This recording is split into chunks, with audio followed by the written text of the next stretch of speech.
En 10 timmar kvar? Já, okei. Já. Okei.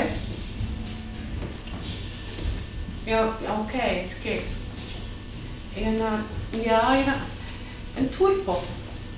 Bíddu. Jæja, vinkona.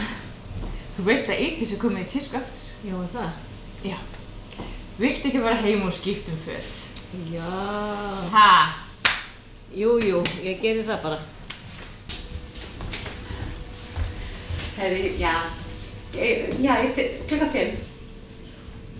Þú ættum að reyna á vídeóleganni. Perfekt.